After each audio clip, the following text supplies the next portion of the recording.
रशीद की बातें आ रही है कल से कि नॉर्थ कश्मीर में फिर से इंजीनियर रशीद आएंगे और इंजीनियर रशीद की जो बेल है वो होगी।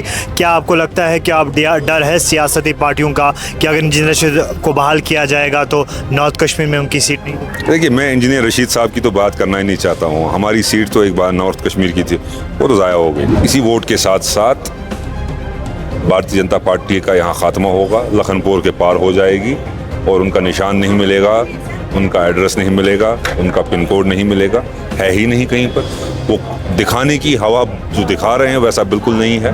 अवाम नॉर्थ कश्मीर की समझ चुकी है कि जो वोट है ये ज़ाया हो गया, नुमाइंदगी नहीं है। हमारी कौन नुमाइंदगी करेगा ऐवान में, पार्लियामेंट में? उनको आप बताइए, आपसे सवाल पूछ रहा हूँ। ये बात जज्बातों से नहीं चलती है। मुद्दा बड़ा था, मकसद बड़ा था।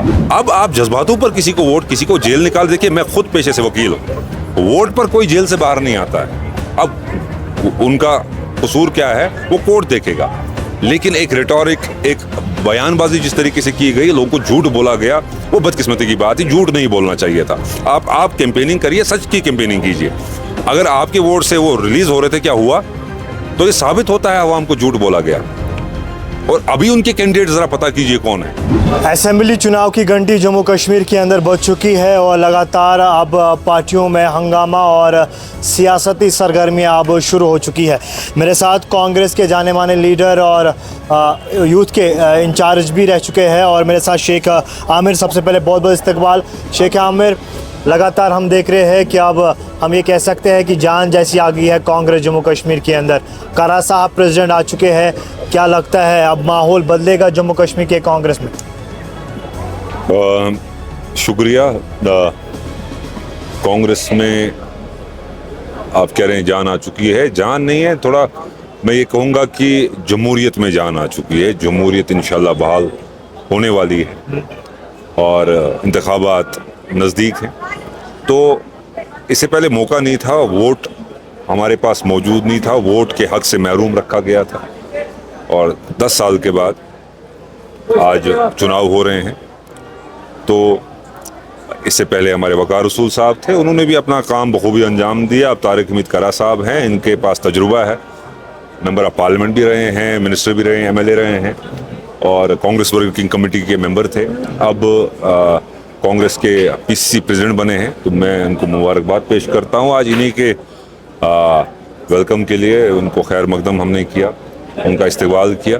तो इंशाल्लाह आप आने वाले इंतखाबात में देखेंगे एक अच्छा नतीजा आपको मिलेगा। 2014 के बाद पहली मरतबा जम्मू कश्मीर असेंबली चुनाव होने जा रहे हैं। आपको लगता है कि अब मौका है कश्मीर के लोगों के लिए, जम्मू कश्मीर के लोगों के लिए वो नुमाइंदा चुनने के लिए, डेमोक्रेसी को बहाल करने के लिए? लगता है देखिए, खामोशी एक मैंने कहा कि एक जो साइलेंस है कश्मीरियों में, उसको वो हाकिम जो बैठे हैं उसको बुज़दिली ना समझें। ये इनकलाब बनकर आएगा। ये वोट जो है, इसी वोट के साथ साथ भारतीय जनता पार्टी का यहाँ खात्मा होगा, लखनपुर के पार हो जाएगी और उनका निशान नहीं मिलेगा, उनका एड्रेस नहीं मिलेगा, उनका पिन कोड नहीं मिलेगा, है ही नहीं कहीं पर। वो दिखाने की हवा जो दिखा रहे हैं वैसा बिल्कुल नहीं है। जो जमहूरियत में होता है, जब इंतखाबात होते हैं, एक तंजीम कहाँ पर है, कितनी पानी में है, कितनी ऊपर है, वो आप वोट से दिखा सकते हैं। और वो उसी वोट के हक से महरूम रखा गया था यहाँ की आवाम को।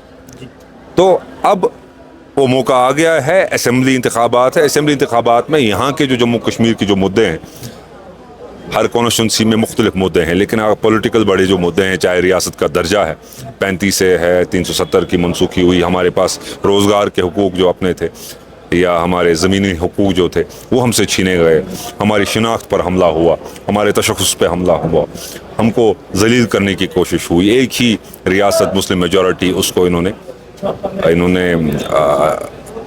यूनियन टेरिटरी में बना दिया। रियासत थी, कितनी रियासतें हैं और एक ही इनसे बर्दाश्त नहीं हुई। आपने देखा होगा यूटी को रियासत बनते हुए देखा होगा, रियासत को यूटी पहली बार बना दिया गया।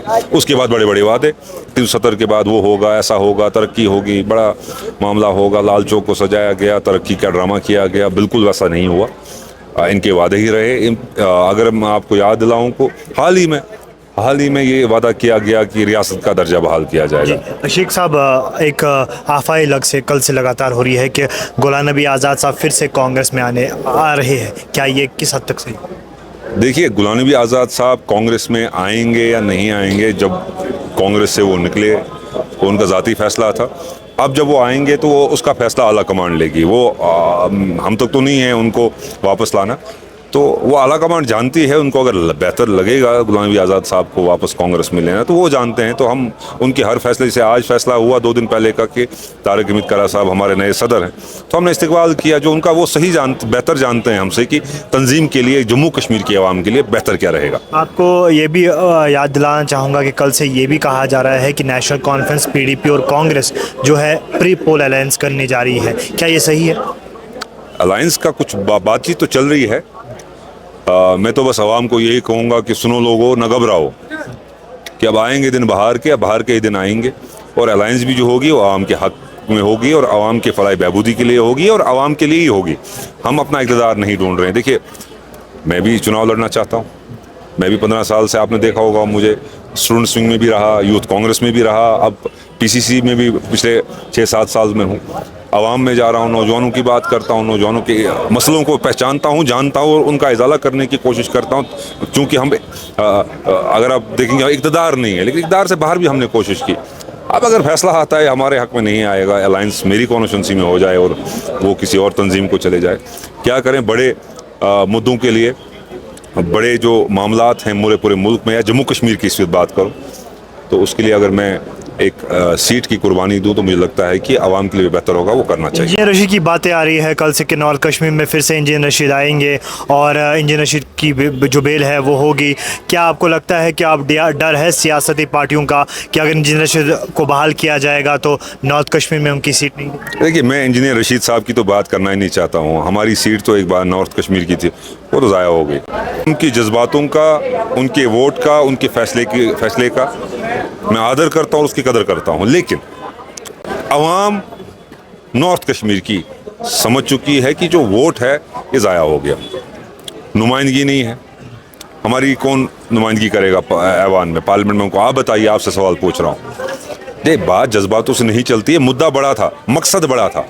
पूरे मुल्क में एक जो हमें एक उनको जवाब देना था, उनको जो डर था, और उसके बाद क्या हुआ? क्या भारतीय जनता पार्टी ने ये नहीं कहा कि हमने ख़ानदानी राज को हरा दिया, हमने महबूबा मुफ्ती को साउथ से और उमर अब्दुल्ला को नॉर्थ से हमने हरा दिया? तो ये बातें क्यों हुई? अब बात यही है कि जो वोट इस वक्त जो आप कह रहे हैं जज्बाती में, आवाम से भी जो है, मेरी तरफ से पैगाम है आवाम को कि जज्बात में ना आए, वो अपने नुमाइंदे में देखें कि क्या उसकी नुमाइंदगी कर सकता है, क्या आपके हुकूक को उनकी पासदारी कर सकता है, क्या आपकी रहनुमाई कर सकता है, क्या आपके ऐवान में तर्जुमानी कर सकता है, क्या आपके हक़ की बात कर सकता है, क्या वो आपके मसलों को समझता है, क्या वो नौजवानों की परेशानियों को समझता है, उनकी दुश्वारियों को समझता है। जो इस वक्त कश्मीर में जो मसले चल रहे हैं, क्या उनसे वो वाकिफ़ है? क्या वो आराम पसंद तो नहीं है?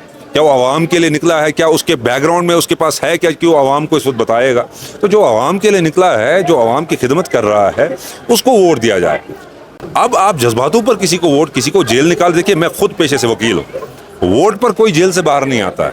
अब उनका कसूर क्या है वो कोर्ट देखेगा, लेकिन एक रिटोरिक, एक बयानबाजी जिस तरीके से की गई, लोगों को झूठ बोला गया, वो बदकिस्मती की बात है। झूठ नहीं बोलना चाहिए था। आप कैंपेनिंग करिए, सच की कैंपेनिंग कीजिए। अगर आपके वोट से वो रिलीज हो रहे थे, क्या हुआ? तो ये साबित होता है आवाम को झूठ बोला गया।